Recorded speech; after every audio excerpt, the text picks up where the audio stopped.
Bonjour à tous, nous allons faire aujourd'hui des petits chocolats. Commençons par les rochers. Alors nous allons commencer par mettre le chocolat au lait à fondre. Bain-marie comme d'habitude. Pour remuer, pour faire fondre. Il faut arriver à le faire fondre. Alors là les chocolats, il faut faire attention quand même un peu parce que c'est un petit peu plus difficile qu'autre chose. Mais vous savez, avec la pratique, vous allez vous en sortir. Moi, j'ai un petit thermomètre. Il faut à 45 degrés, mais quand même, vous êtes suffisamment intelligent pour comprendre que 45 degrés, c'est pas quand ça bout. Voilà, donc quand ça dépasse, on l'enlève. Ça va, 45, c'est bien. Autrement, vous faites une chose. Vous mettez votre doigt là-dedans. Si vous sentez la chaleur, c'est que c'est bon. Mais il faut que ça, juste s'effleure votre doigt. Vous mélangez les deux chocolats. Bah ça c'est la praline. Praline, noisette et fondu. Il faut bien battre pour que ça se mélange bien, s'il vous plaît. Et là, nous allons les laisser refroidir pour qu'ils soient, qu'on puisse faire des rochers. Voilà, donc vous voyez, j'ai fait un peu durcir la pâte. Je les ai mis au congélo pendant 5 à 6 minutes, mais il faut bien vérifier.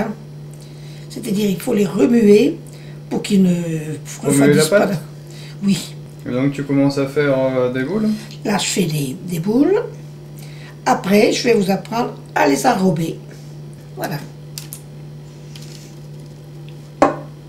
Certainement, il faut se mettre un peu de chocolat sur les mains.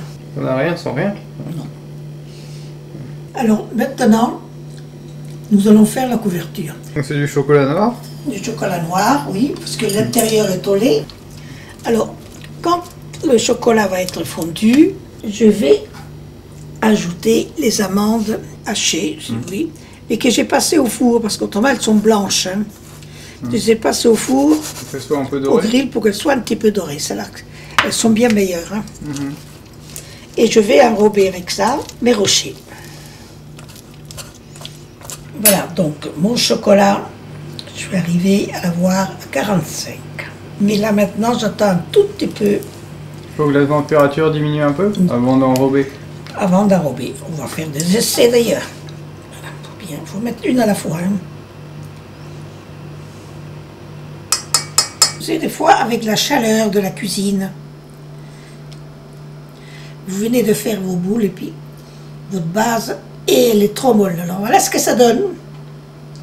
Je l'ai laissé exprès, vous comprenez? Les premiers qu'on a fait là, qu'on a vu? J'ai remis ça dans le frigo, un peu, et maintenant elles sont beaucoup mieux.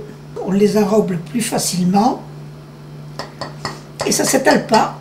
Donc, je vais vous montrer aussi quand ça ne va pas, parce que autrement vous allez vous trouver avec un travail qui tourne par haut, et vous croyez que c'est votre faute. Non, non, c'est pas votre faute. C'est parce que les conditions ne sont pas pour le faire. Mais vous voyez, c'est pas difficile. On fait refroidir et hop. Voilà, vous prenez une bande comme ça. Si vous en reste, vous faites. Écoutez, c'est même ça sur un balai. Un balai. Vous pouvez mettre un balai et l'appuyer dessus. Alors, mais il faut bien.